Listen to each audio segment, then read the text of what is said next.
नमस्कार, मी प्रियांका नागने आपल्या मराठी चॅनलवरती तुमचं सर्वांचं स्वागत आहे। आज आपण एक महत्त्वपूर्ण माहिती पाहणार आहोत, कारण महाराष्ट्रातील लाडक्या बहिणींसाठी अत्यंत मोठी बातमी आहे, कारण या बहिणींची अर्जाची पडताळणी होणार आहे। राज्यातील लाडक्या बहिणींसाठी अत्यंत महत्त्वाची बातमी आहे, कारण महाराष्ट्र सरकारकडून लाडकी बहीण योजनेच्या अर्जाची छाननी करण्याची निर्णय घेण्यात आले आहे।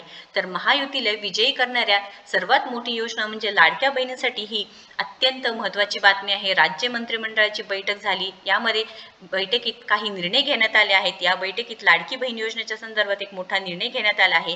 ज्या लाभार्थी महिला आहेत त्यांचे उत्पन्न जर 2.5 लाखांपेक्षा जास्त असेल तर त्यांची पडताळणी होणार आहे, असे माहिती महिला आणि बालविकास मंत्री अदिती तटकरे यांनी दिली आहे। लाडकी बहीण योजनेचा लाभ घेण्यासाठी योजनेची छाननी करण्यात येणार आहे। ज्या महिलांचे 2.5 लाखांपेक्षा उत्पन्न जास्त आहे, आधार कार्ड आणि बँक खात्यातील नावात तफावत असेल, तसेच सरकारी नोकरी करत असलेल्या महिला असतील त्यांचे सुद्धा या योजनेसाठी पात्र असणार नाही, अशी माहिती सांगितली आहे। आदित्यताईंनी हे सुद्धा सांगितले आहे की राज्य मंत्रिमंडळाच्या बैठकीत लाडकी बहीण योजनेच्या संदर्भात महत्त्वाचा निर्णय झाला आहे। या संदर्भात महिला आणि बाल कल्याण विकास मंत्री आदित्यताई तटकरे यांनी प्रतिक्रिया दिली आहे। लाडकी बहीण योजनेच्या संदर्भात जो शासन निर्णय आहे त्यामध्ये कोणतेही बदल करण्यात येणार नाही, पण जर हा शासन निर्णय कोणी पाळला नाही किंवा त्यामध्ये काही चेंजेस झाले असतील तर त्यांची अर्जाची छाननी नक्कीच होणार आहे। शासन निर्णयाचे निकष सांगण्यात आले आहेत, त्यांच्या आधीच राहून व्हेरिफिकेशन मंत्रिमंडळाची पहिली बैठक पार पडली।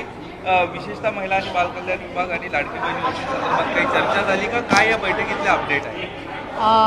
खरं तर विस्तारित मंत्रिमंडळ झाल्यानंतर ही दुसरी आमची मंत्रिमंडळाची बैठक होती आणि आज काही गोष्टींवर निश्चितपणाने चर्चा झाल्या, पण साधारणपणे गेल्या काही दिवसांपासून मुख्यमंत्री माझी लाडकी बहीण जी योजना आहे त्या संदर्भामध्ये काही तक्रारी ज्या प्राप्त झाल्यात किंवा माध्यम असतील किंवा इतर जे लाभार्थी आहेत त्यांच्याकडनं सुद्धा काही प्रश्न आम्हाला साधारणपणे विचारले जात होते। मधल्या ह्या 1.5-2 महिन्याच्या कालावधीमध्ये योजनेमध्ये वेगवेगळ्या आमच्या जिल्हास्तरीय कार्यालय असतील, तालुकास्तरीय कार्यालय असतील, इथलं आयुक्त कार्यालय असेल, इथे काही तक्रारी आम्हाला त्या संदर्भामध्ये प्राप्त झाल्या आणि त्या आधारे आम्ही काही जी पावलं उचलत आहोत त्याची माहिती मी आपल्याला निश्चितपणाने देईन। आधार मिसमॅच म्हणजे नाव आणि आधार नंबर जो आहे हा मिसमॅचच्या संदर्भामध्ये आमच्याकडे काही तक्रारी प्राप्त झाल्या। काही दुबार ॲप्लिकेशन म्हणजे 2 वेळा योजनेच्या लाभासाठी ऑनलाईन ऑफलाईन असेल या ॲप्लिकेशन्सच्या काही तक्रारी आल्या। काही रिलोकेशन ऑफ स्टेट म्हणजे डोमेसाईलची जी अट आपण GR मध्ये घातलेली आहे त्याच्यामध्ये काही ज्या महाराष्ट्रामध्ये लग्नाच्या पूर्वी वास्तव्य करत होत्या पण लग्नानंतर त्या राज्यामधनं स्थलांतरित झालेल्या आहेत, अशा काही त्याच्यामध्ये काहींनी स्वतःहून ॲप्लिकेशन केलेलं आहे की माझं आता लग्न झालेलं आहे आणि मी आता महाराष्ट्रातून कर्नाटकमध्ये शिफ्ट झालेली आहे। काही तिथल्या स्थानिक प्रशासनाकडनं आम्हाला तक्रारी प्राप्त झालेल्या आहेत। काही चुकीचे हमीपत्र दाखल केल्याच्या सुद्धा तक्रारी या काही स्थानिक प्रशासनाकडून आलेल्या आहेत आणि काही सरकारी नोकरीमध्ये लागलेले असल्यामुळे त्यांचा लाभ आता कमी करण्यात यावा अशा पद्धतीच्या काही स्वतःहून त्यांनी ॲप्लिकेशन केलेले आहेत की माझी सरकारी नोकरी लागलेली आहे, त्याच्यामुळे आपण हे सरकारी चलनमार्फत ते रिफंड करून घ्यावं, जे आम्ही काही प्रमाणामध्ये काही जिथे कंप्लेंट बेस्ड आहे तिथं सुरुवात केलेली आहे। पण काही ठिकाणी आत्ता आमची सरकारी नोकरी लागलेली आहे तर आम्ही या लाभासाठी पात्र नाही म्हणून आमचा लाभ कमी करण्यात यावा किंवा काहींचं प्रमोशन झालेलं आहे त्याच्यामुळे त्यांच्या सॅलरीमध्ये वाढ झालेली आहे, उत्पन्नामध्ये वाढ झालेली आहे, अशा काही आलेल्या आहेत। काही 2.5 लाखापेक्षा जास्ती त्यांचं उत्पन्न झालेलं आहे म्हणून काही आलेले आहेत। तर काही विभागाकडून आलेल्या आहेत तक्रारी, तर काही स्वतःहून केलेल्या सुद्धा तक्रारी आहेत। त्याच्यामध्ये साधारणपणे स्वतःहून केलेल्या तक्रारी आहेत किंवा विभागाकडनं आलेल्या आहेत, याची आम्ही ज्या वेळेला साधारणपणे माहिती घेतली किंवा त्या संदर्भामध्ये ज्या वेळेला आम्ही विभाग म्हणून चर्चा केली आणि त्याच्यानंतर आम्ही मुख्यमंत्री दोन्ही उपमुख्यमंत्र्यांसोबत त्या संदर्भातली जी चर्चा आहे ती केल्यानंतर GR मध्ये जो शासन निर्णय आहे याच्यामध्ये कुठलाही बदल न करता जे निकष आहेत ते जे त्याच्यामध्ये आपण बाबी निश्चित केलेल्या आहेत त्यालाच अधीन राहून काही व्हेरिफिकेशनचा आम्ही एक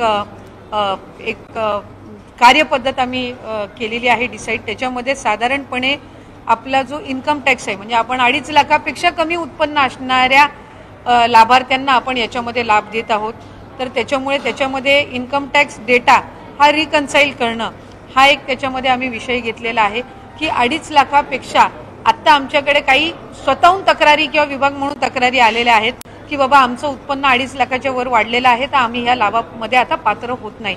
पण साधारणपणे ती एक संख्या निश्चित करणं हे आम्हाला आहे. त्यामुळे त्यानुसार आम्ही इन्कम टॅक्स विभागाचा त्याच्यामध्ये हे घेऊन जो डेटा आहे तो रिकन्साईल करणार आहोत. दुसरं, याच्यामध्ये आम्ही शासन निर्णयामध्ये नमूद केलेलं आहे की जर एखादी लाभार्थी एखाद्या दुसऱ्या कुठल्या शासकीय योजनेचा लाभ घेत असेल आणि तो जर 1500 पेक्षा कमी असेल तर त्याची जी मॅचिंग फिगर आहे म्हणजे किमान त्यांना 1500चा लाभ मिळाला पाहिजे या दृष्टिकोनातून. उदाहरणार्थ नमो शेतकरी योजना जी आहे याचा लाभ 1000 रुपयापर्यंत असतो. तर या योजनेचा लाभ जे घेणारे आहेत त्यांना वरचं 500 रुपयाचं जे ब्रॅकेट आहे ते आपण शासन निर्णयामध्ये पण नमूद केलेलं आहे की आपण ते वरचे 500 देऊन त्यांचा लाभ आपण 1500 पर्यंत नेणार. त्यामुळे त्या दृष्टिकोनातून नमो शेतकरी स्कीमचे जे लाभार्थी आहेत ते आपण निश्चित करून आणखीन एकदा त्याची व्हेरिफिकेशन करून जे त्याच्यामध्ये लाभार्थी आहेत त्यांना हा जो वरचा लाभ आहे 500 पर्यंतचा हा आपण देण्याच्या दृष्टिकोनातून करत आहोत. त्याच्यामध्ये इतर ज्या काही योजना आहेत ज्या 1500 पेक्षा कमी लाभ देणाऱ्या आहेत आणि आपण त्याला 1500 पर्यंतचा लाभ मॅचिंग करणं आहे तर त्या दृष्टिकोनातून आम्ही एक स्क्रुटिनी एक ड्राईव्ह करत आहोत. ज्यांचे 4 चाकी वाहनं आहेत आणि तरी सुद्धा ते या ठिकाणी लाभ घेत आहेत त्यांचं आपण ट्रान्सपोर्ट विभाग जो आहे परिवहन विभाग जो आहे त्यांच्या मदतीनं आपण तो एक डेटा त्या ठिकाणी क्रॉस व्हेरीफाय करत आहोत. ज्यांचं नावाचं मिसमॅच झालेलं आहे म्हणजे आधार कार्डवर नाव वेगळं आणि स्पेलिंग आणि त्यांचं बँकचं खातं जे आहे त्याच्यावर त्यांची स्पेलिंग ही वेगळी आहे ती एक क्रॉस व्हेरिफिकेशन आपण करत आहोत. आणि आम्ही केंद्र सरकारकडे किंवा आपल्या सेंट्रल गव्हर्नमेंटकडून आधारचं एक अप्रुव्हल आपल्याला लागतं EKYC साठी तर ती एक आम्ही त्यांची परवानगी आल्यानंतर ती एक आम्ही सुरुवात करत आहोत. त्यामुळे या 5 बाबींवर आपण साधारणपणे जे आम्हाला कंप्लेंट आलेले आहेत मग काही कंप्लेंट पालघरमधून आलेले आहेत काही यवतमाळमधून आलेले आहेत काही फलटण साताऱ्यामधून आलेले आहेत काही वर्ध्यामधून आलेले आहेत तर या ज्या साधारणपणे कंप्लेंट्स आलेल्या आहेत त्याच्या आधारे आपण या 5 बाबींवर चौकशी किंवा एक क्रॉस व्हेरिफिकेशन आपण सुरू करत आहोत. याच्यामध्ये कुठेही आपण जो शासन निर्णय मूळ काढला होता याच्या कुठलेही निकष किंवा त्याच्यामध्ये कुठलेही बदल आपण करत नाही आहोत. फक्त जे निकष आम्ही GR मध्ये ठेवलेले होते त्याला अनुसरून ज्या काही तक्रारी आलेल्या आहेत त्या 5 बाबींवर आपण लक्ष केंद्रित करून ही पुढची जी काही व्हेरिफिकेशनची पद्धत आहे ती आपण करत आहोत. पण काही विचाराधीन आहे का? तुम्ही आता सांगितलं की 4 चाकी वाहन ज्यांच्याकडे आहे तो डेटा गोळा करण्याचं काम आता केलं जात आहे. ज्यांच्याकडे 4 चाकी वाहन असतात मग त्यांना त्यांच्या महिलांना त्यांच्या घरच्या महिलांना हे मुख्यमंत्री लाडकी बहीण योजना ही लागू होणार की नाही होणार त्याच्या संदर्भात काही विचाराधीन निर्णय ती साधारणपणे मी म्हटल्याप्रमाणे मूळ GR ला आम्ही कुठेही हे करत नाही आहोत. त्या मूळ GR मध्ये असं आहे की ज्याचं दुचाकी वाहन आहे त्या पद्धतीनं त्यांना लाभ मिळेल. त्याच्यामुळे ज्या नियमानुसार तुमच्या GR नुसार जे लाभार्थी या क्रॉस व्हेरिफिकेशन मध्ये असणार आहे त्या पद्धतीनं ते कंटिन्युएशन असणार आहे. परंतु ताई तुम्ही 2100 रुपयांची संपूर्ण 2100 मिळणार अशा पद्धतीचं निवडणुकीपूर्वी एक आश्वासन दिलेलं होतं. ते आश्वासन जनतेला हे सरकार कधीपर्यंत पूर्ण करणार आहे? तो 2100चा हप्ता मिळणार का महिला? त्या संदर्भातली भूमिका पण राज्याचे मुख्यमंत्री देवेंद्रजी फडणवीस साहेबांनी उपमुख्यमंत्री शिंदे साहेबांनी आणि दादांनी सुद्धा स्पष्ट केलेली आहे की नवीन अर्थसंकल्प आपण शेवटी ज्या वेळेला रकमेची वाढ किंवा इतर बाबी म्हणत असतो त्या रँडमली वर्षाच्या कुठल्याही कालावधीमध्ये होत नसतात. आम्ही ही योजना ज्या वेळेला जाहीर केली त्यावेळेला सुद्धा ती बजेटमध्ये ती योजना आपण आणलेली होती आणि तिथून ती सुरू झालेली होती. त्याच्यामुळे नवीन अर्थसंकल्पीय अधिवेशन ज्या वेळेला येईल ज्या वेळेला बजेट तयार केलं जाईल त्या संदर्भातला जो सकारात्मक निर्णय आहे तो त्यावेळेला निश्चितपणाने घेण्यात येईल. परंतु आता 2.5 कोटी महिला या संपूर्ण योजनेचा लाभ घेतात आहेत. जे अनावश्यक पद्धतीने ज्या महिला या योजनेचा लाभ घेतात आहेत किंवा त्यांचं उत्पन्न अधिक आहे ते कमी दाखवतात याची सगळी स्क्रुटिनी अधिकारी कधीपर्यंत करतील आणि कधीपर्यंत जी 2.5 कोटी महिलांची संख्या आहे ती काही खाली होऊ शकते का? म्हणजे लाभार्थ्यांची पात्रतेची संख्या कमी होऊ शकते? आता जे आपण काही आमच्याकडे ज्या तक्रारी आल्या त्या काही स्वतःहून केलेल्या आहेत काही आम्हाला स्थानिक प्रशासनाकडनं त्यांच्या याच्यामध्ये ज्या आढळल्या त्याच्यामधून आलेल्या आहेत. पण या कम्पॅरेटिव्हली एक साचा आम्हाला देतोय की कुठल्या 5 गोष्टींकडे आपल्याला लक्ष केंद्रित करायचंय. आणि त्यानुसार आपण ही व्हेरिफिकेशन किंवा या ज्या काही इन्कम टॅक्स विभागासोबतच्या जे काही उत्पन्नाचं मॅच करण्याचे असतील किंवा 4 व्हीलरच्या ट्रान्सपोर्ट विभागासोबत असतील त्यानुसार ही आपण पावलं उचलत आहोत। याच्यामध्ये ज्या पात्र निश्चितपणाने ठरतील त्यांना ही योजना लागू राहणारच आहे, त्याबाबत काही नाही। जिथं दुबार ऍप्लिकेशन झाले, डबल ऍप्लिकेशन आहे किंवा जिथे आता त्यांचं स्थलांतर झालेलं असेल दुसऱ्या राज्यामध्ये, स्वाभाविकरित्या ते आपल्या शासन निर्णयामध्ये त्या पद्धतीच्या ज्या बाबी आहेत ते स्पष्ट केलेल्या आहेत। आम्ही फक्त GR अधिक काटेकोर पद्धतीने हे करत असताना कंप्लेंट बेस जात आहोत, कारण सुरुवातीला सुद्धा मुख्यमंत्री असतील आम्ही या गोष्टीला त्या ठिकाणी ज्या वेळेला विचारणा करण्यात आलेली आहे, एक बाब आम्ही स्पष्ट केलेली आहे की कुठलीही जे पाऊल आहे या योजनेबाबत ते कंप्लेंट बेस्ड असेल, कुठलीही स्क्रुटिनी असेल ही कंप्लेंट बेस्ड असेल। आज जे आम्हाला कंप्लेंट्स आलेले आहेत त्या आधारे आपण ही पुढची जी प्रक्रिया आहे किंवा कारवाई आहे ही आपण करत आहोत। सरसकट स्क्रुटिनी होणार नाही, सरसकट स्क्रुटिनी होणार नाही, सरसकट स्क्रुटिनी होणार नाही। मी म्हटल्याप्रमाणे ही स्क्रुटिनी कंप्लेंट बेस्ड असणार आहे। या संदर्भामध्ये आम्ही आधी सुद्धा स्पष्टता दिलेली आहे की आपण साधारणपणे अधिकाधिक गरजू महिलांना हा लाभ मिळण्याच्या दृष्टिकोनातून आणलेली आहे। महिला आर्थिकरित्या सक्षम झाल्या पाहिजेत या दृष्टिकोनातून ही आणलेली आहे। त्याच्यामुळे ज्या काही आता ज्या बाबी आम्ही नमूद केल्या या कंप्लेंट बेस्ड आहेत। या संदर्भातल्या कंप्लेंट्स या आम्हाला वेगवेगळ्या जिल्ह्यामधून प्राप्त झालेल्या आहेत। माझ्याकडे आता सुद्धा पालघरमधून आलेली असेल, धुळ्यातून आलेली असेल, डबल ऍप्लिकेशनची वर्ध्यामधून आलेली असेल, काही स्थानिक आमच्या अधिकाऱ्यांकडून त्यांच्या निदर्शनास आलेले आहेत, काही स्वतःहून केलेले आहेत। म्हणजे एक लाभार्थी जे आहे त्यांनी आम्हाला स्वतःहून ऍप्लिकेशन केलेलं आहे की माझं आता लग्न झालेलं आहे आणि मी महाराष्ट्रातून कर्नाटकमध्ये स्थलांतरित झालेले आहे, त्यामुळे मी आपल्या या योजनेसाठी पात्र होणार नाही। एक आम्हाला जी आलेली आहे त्यांनी स्वतः दिलेला आहे की आधार कार्ड हे करत असताना मी चुकीचा नंबर त्याच्यामध्ये टाकला, ही ऑक्टोबर महिन्यातली तक्रार आहे। 1-2 तक्रारी आमच्याकडे अशा आलेल्या आहेत की मला आता सरकारी नोकरी लागलेली आहे, त्याच्यामुळे मी या योजनेसाठी पात्र आता होत नाही। त्यामुळे आपण ज्या काही बाबी करत आहोत या कंप्लेंट बेस्ड आहेत, कुठेही सरसकट स्क्रुटिनी ही आपण करणार नाही आहोत, हे मला आपल्या माध्यमातून सर्व माता भगिनींना निश्चितपणाने सांगायचं। ते आम्ही साधारणपणे आज मी आणताना या प्राथमिक स्वरूपात आणलेल्या आहेत, पण याच्यापैकी डबल ऍप्लिकेशनच्या, स्थलांतरित झालेल्याच्या, उत्पन्नाच्या याच्यामध्ये वाढ झालेल्याच्या साधारणपणे 80-90% तक्रारी त्या पद्धतीच्या आहेत, म्हणजे ज्या आलेल्या आहेत त्यापैकी।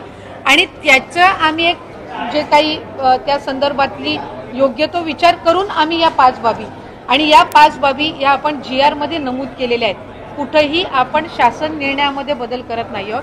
कुठल्याही एका योजनेचा जर आपण लाभ घेत असाल, समजा उदाहरणार्थ संजय गांधी निराधार योजना आहे, त्याचा लाभ 1500 आहे, म्हणून त्या ज्या लाभार्थी आहेत संजय गांधीच्या ह्या आपण लाडक्या बहीणमध्ये घेतलेल्या नाहीयेत।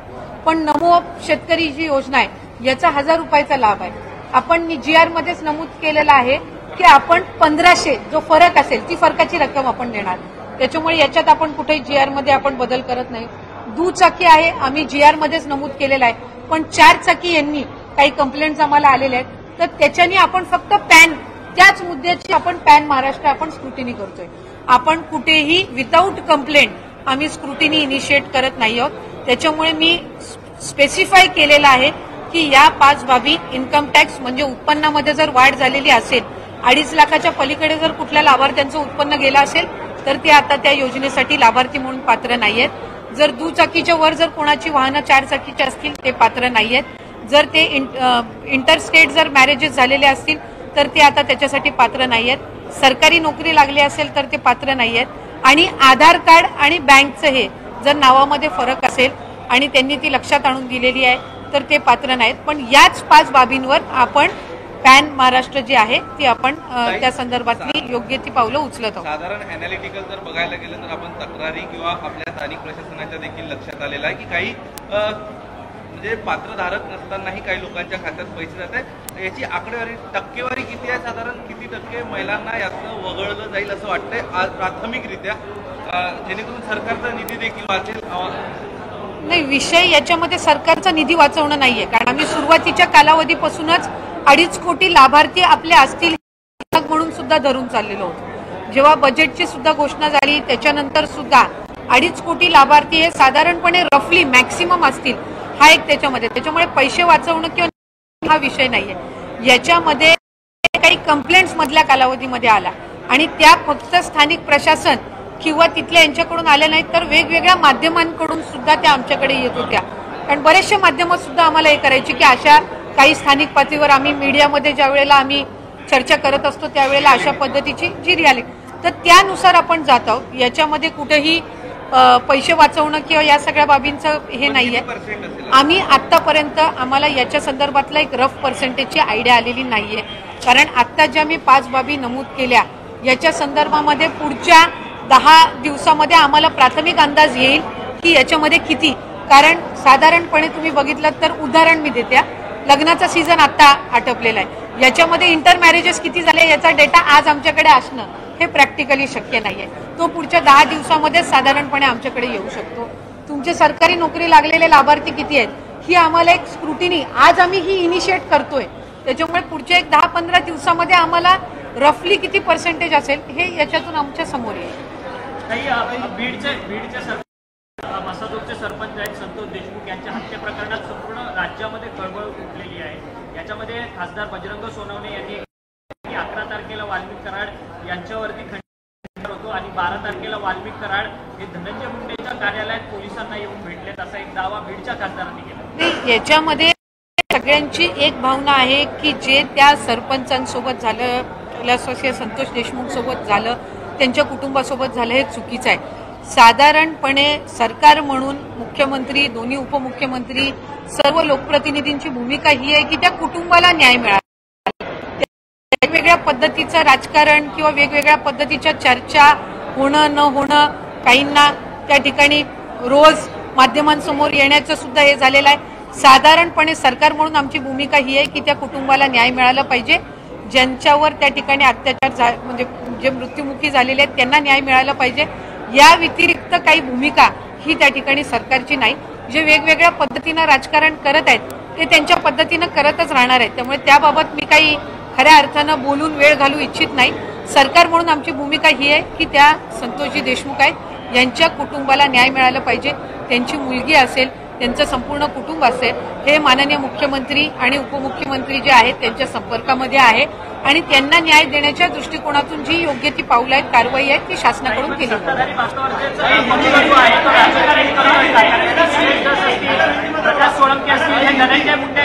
मी आपल्याला म्हटलं की जे त्या बाबतीमध्ये राजकारण करत आहेत त्याबद्दल मी काही फार वेळ घालू इच्छित नाही. आमची शासन म्हणून भूमिका ही आहे की त्या कुटुंबाला न्याय मिळाला पाहिजे आणि त्या पद्धतीनं जी योग्य पावलं आहेत ते शासन उचलत आहे. मुख्यमंत्री माझी लाडकी बहन ये जो योजना है, इस योजना में हमें कुछ पिछले 1-1.5 महीने से जो कुछ कंप्लेंट्स है वो प्राप्त हुई है और वो जो कंप्लेंट्स है उस बेस्ड पे हमने हमारा GR में जो कुछ रूल्स एंड रेगुलेशंस जो उसमें इंक्लूड किए हैं उसी मुताबिक जो है हम कुछ वेरिफिकेशन, क्रॉस वेरिफिकेशन आगे के कुछ दिनों में करने वाले हैं. उसमें IT डिपार्टमेंट के साथ इनकम का क्रॉस वेरिफिकेशन हो, जो 4 व्हीलर व्हीकल्स हो उनका ट्रांसपोर्ट डिपार्टमेंट के साथ क्रॉस वेरिफिकेशन हो, आधार और नेमिंग का क्रॉस वेरिफिकेशन है और ये सब जो चीज़ें हैं वो हम करने वाले हैं.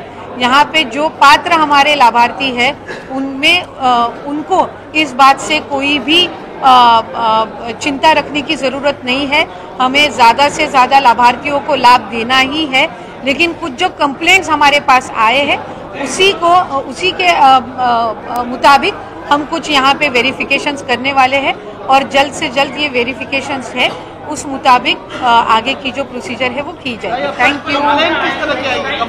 कंप्लेंट्स कुछ है जो डबल एप्लीकेशंस के कंप्लेंट्स हैं, कुछ कंप्लेंट्स ऐसे हैं कि जो मैरिज के बाद, जो इंटर स्टेट मैरिज के बाद जो वहाँ पे जो रीलोकेट हुए हैं उनके कुछ कंप्लेंट्स हैं, कुछ इनकम सोर्स के कंप्लेंट्स हैं. ऐसे कुछ कंप्लेंट्स आए हैं तो जो भी हम आगे क्रॉस वेरिफिकेशन करने वाले हैं वो उस कंप्लेंट्स के आधार ही रहने वाला है. के फॉर्म जो पात्र हुए थे लेकिन उन्हें अब तक जो है एक भी पैसे नहीं, उनमें कुछ टेक्निकल भी है. हमने आज जो दिसंबर महीने का जो हमारा DBT प्रोसीजर हुआ है उसमें तकरीबन 10 से 12 लाख जो आधार सीडिंग अकाउंट्स नहीं हुए थे उनको भी हमने इस बार लाभ दिया है. तो वो प्रोसीजर भी है, वो भी जारी है. Thank you.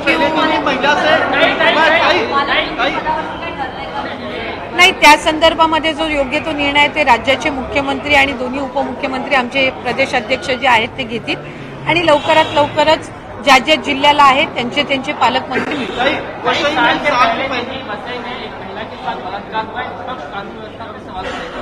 हम ऐसी घटनाओं का निषेध ही करते हैं और मैंने उस वसई के घटना के बारे में मेरे पास ज्यादा जानकारी है नहीं. मैं तुरंत ही इस प्रेस इंटरैक्शन के बाद उसके बारे में जानकारी लूंगी वहाँ के लोकल जो पुलिस ऑफिसर्स रहेंगे उनसे, और जो भी हमें वहाँ पे करने की जरूरत होगी वो हम निश्चित रूप से करेंगे. आज की मंत्रिमंडल की बैठक में हमने एक निर्णय लिया है कि हमने जो मनोधैर्य की जो